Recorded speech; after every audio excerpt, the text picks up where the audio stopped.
movimento punk é um movimento com raízes anarquistas que teve como os primeiros principais percussores Ramones e Sex Pistols na década de 70.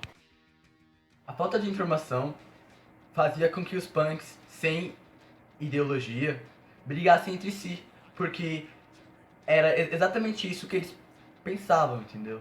Eles não enxergavam o movimento punk como ideologia e movimento e luta, mas como se fosse uma coisa pra lutar, e que no caso era defender a minha gangue. Eu entrava em uma gangue e tinha uma identidade. Eles tinham uma identidade que antes do movimento punk brasileiro eles não possuíam. Então eles defendiam com sangue aquilo que eles tinham ganhado.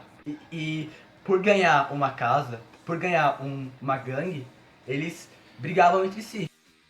Discos de punk da época, que era a maior fonte de informação, eram considerados raridade. Os punks daquela época que conseguiam comprar discos eram em sua maioria office boys, que ganhavam praticamente um disco por mês. Porque, na época, um office boy ganhava 600 cruzeiros, enquanto um disco, em média, custava 500. A primeira banda que eu vi no documentário aqui, ó, Multinário, a primeira banda que apareceu, uma das primeiras, não sei se é a primeira ou não, foi a Joelha de Porco. Com ela foi viral, um monte de outra banda começou a aparecer. A primeira foi Joelha de Porco, depois Cólera, Insanos, Garotos Podres, Restos de Nada, Ratos de Porão. Inocentes. Os Inocentes.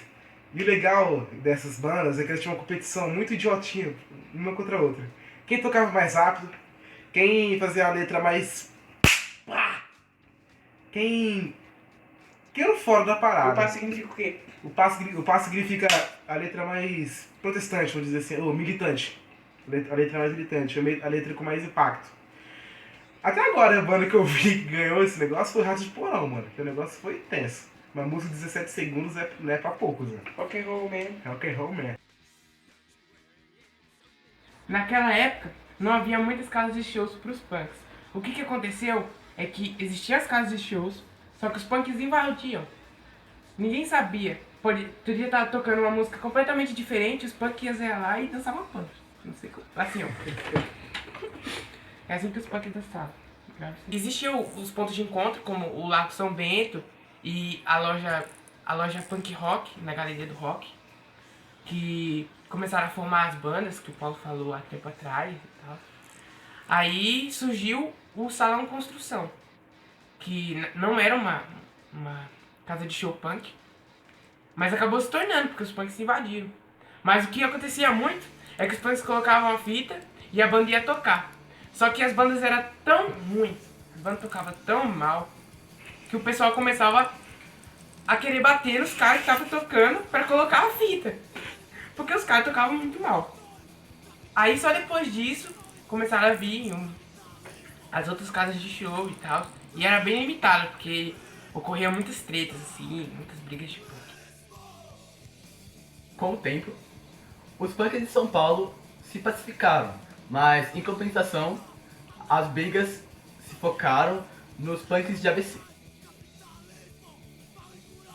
O Som da União foi o primeiro grande festival de punk que ocorreu em São Paulo.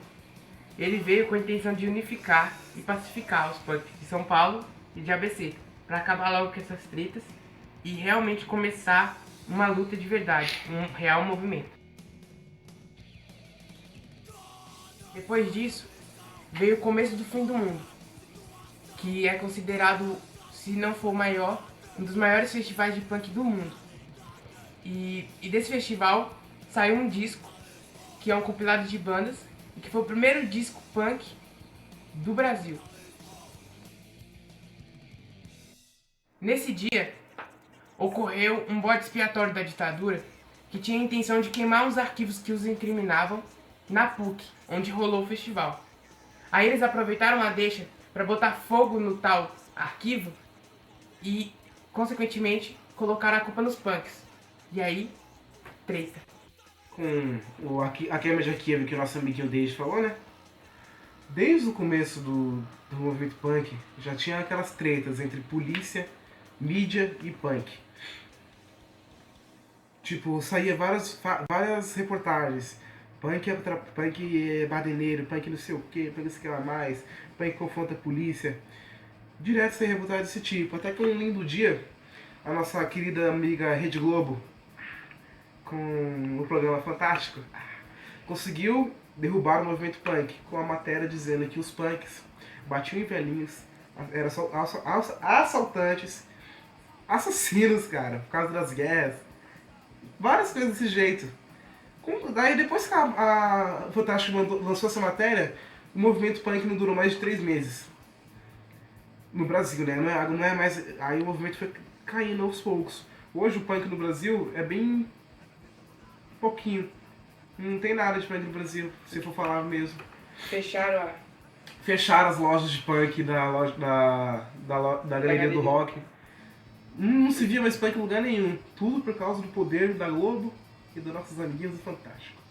Aí a polícia caiu em cima. E a polícia caiu em cima dos punks. Aí Bota. é o fim da nossa linda história. É o fim da historinha.